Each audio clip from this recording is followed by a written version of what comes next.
Assalamualaikum warahmatullahi wabarakatuh. Salam sejahtera untuk kita semua. Perkenalkan, nama saya Jamie Wesley, Stambuk A421200123. Saya dari Prodi PJKR angkatan 2020. Yang saya hormati dosen penanggung jawab mata kuliah Strategi Pembelajaran Penjas dan teman-teman sekalian. Jadi pada kali ini saya akan memaparkan rangkuman dari kelompok 1 sampai kelompok 6 tentang materi strategi pembelajaran Penjas. Langsung saja saya paparkan materinya. Konsep dasar pembelajaran Penjas. Materi dalam pendidikan jasmani disajikan untuk membantu siswa agar memahami mengapa manusia bergerak dan bagaimana cara melakukan gerakan secara aman, efisien, dan efektif.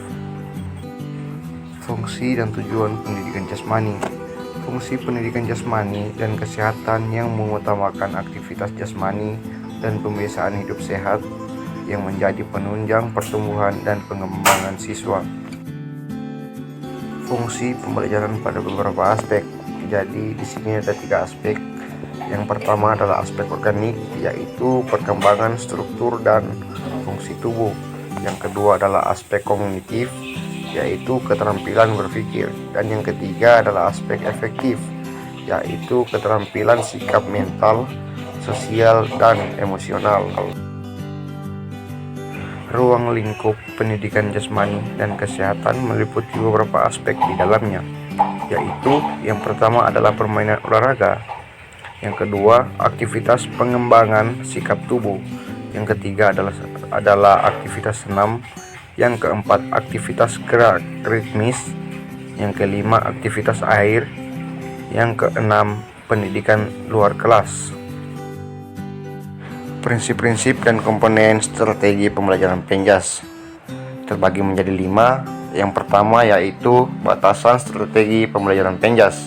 Secara umum, strategi mempunyai pengertian suatu garis besar haluan untuk bertindak dalam usaha mencapai sasaran yang telah ditentukan.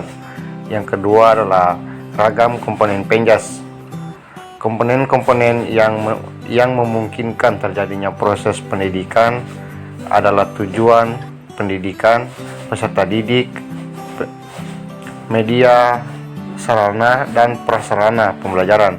Metode pembelajaran ini, isi pendidikan, dan lingkungan pendidikan.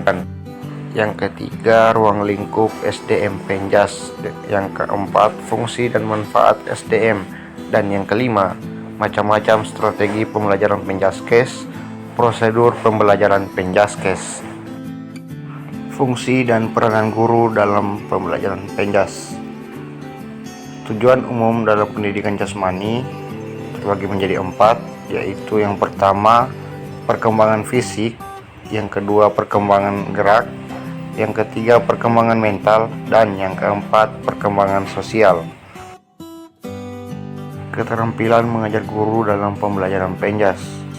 Keterampilan mengajar merupakan hal fundamental yang harus dimiliki setiap guru. Ada beberapa keterampilan yang harus dimiliki oleh guru pendidikan jasmani, kesehatan, dan rekreasi. Yang pertama, keterampilan menyiapkan pembelajaran. Yang kedua, keterampilan membuka pembelajaran. Yang ketiga, keterampilan mengolah waktu dan arena pembelajaran. Yang keempat, keterampilan mengolah pemanasan dan pendinginan. Yang kelima, keterampilan menempatkan diri. Dan yang terakhir, keterampilan membuat perintah.